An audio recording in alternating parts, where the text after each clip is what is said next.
और देव की सात्विक की बुद्धि, देने की इच्छा।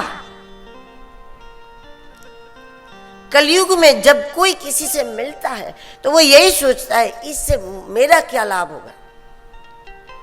और देव की वो है कि जिसको भी मिले उसको देखकर सोचे मेरे से इसका क्या लाभ होगा।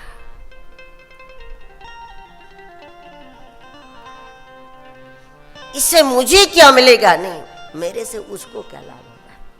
हम किसी से मिलते हैं, किसी से संपर्क रखते हैं, किसी से संबंध बना करके रखते हैं, तो आखिर नित्य यह विचार होना चाहिए कि उन लोगों को मुझसे क्या लाभ। कहीं हम फालतू का समय तो फोन पर बात कर करके खत्म खराब नहीं कर रहे, उसको कोई फायदा नहीं हमसे, तो क्या मतलब। जब देने की विचारधारा, दूसरों के सुख दुख का विचार आरंभ हुआ, ये देवकी का पहला गर्भ है।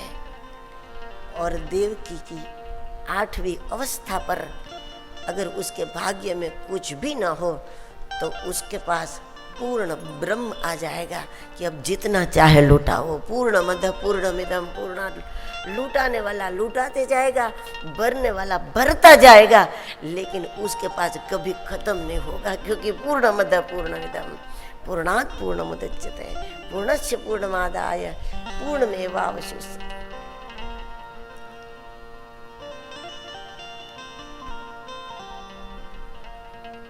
जब देने का विचार शुरू होगा, भगवान पहले जेब भर के देंगे, बाद में अलमारी भर के देंगे, ऐसे बढ़ता जाएगा बढ़ता जाएगा। लेकिन देवकी की 8वीं अवस्था समाधि है। यम नियम आसन प्राणायाम प्रत्याहार धारणा ध्यान और समाधि। जब हमारी धी केवल उसमें स्थिर हो जाती हैं तो उसके बाद हम निरंतर ब्रह्म रस को प्राप्त करते हैं। और परमात्मा ही एक ऐसी चीज है कि चाहे जितना लुटाओ, चाहे जितना दो। अभी कोई 25 साल से लुटाता होगा, कोई 50 साल से, हमारे अशोक भाई वगैरह तो पता नहीं 600 700 800 कथाएं के इससे बहुत कथाएं कर चुके हो गए। अब हजारों कथाएं। तो जब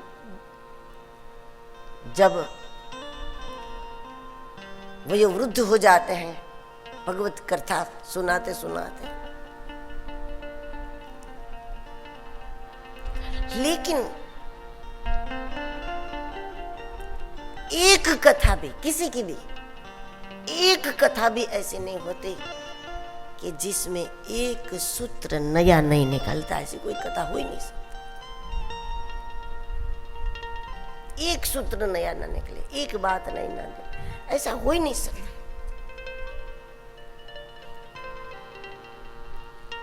परमात्मा ऐसी चीज है,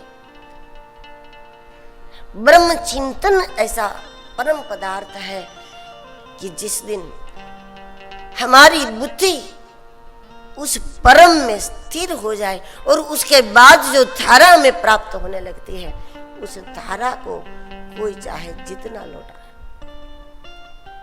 जगत तृप्त हो जाएगा, लुटाने वाला भी मस्त हो जाएगा, लेकिन वस्तु खत्म नहीं होगी।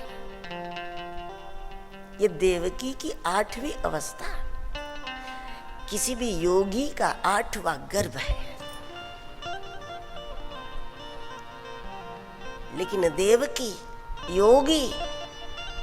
योगी गर्भ धारण करता है, और वो गर्भ पेट में धारण नहीं करता।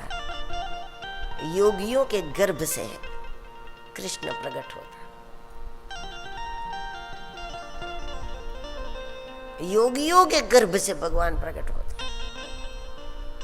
लेकिन इसके लिए योगियों को यम नियम आसन प्राणायाम प्रत्याहार धारणा ध्यान, ये 7 संतान के बाद जब वो 8वां में प्रवेश करते हैं, वो समाधि की अवस्था, वहां देना ही देना। प्रकाश ही प्रकाश।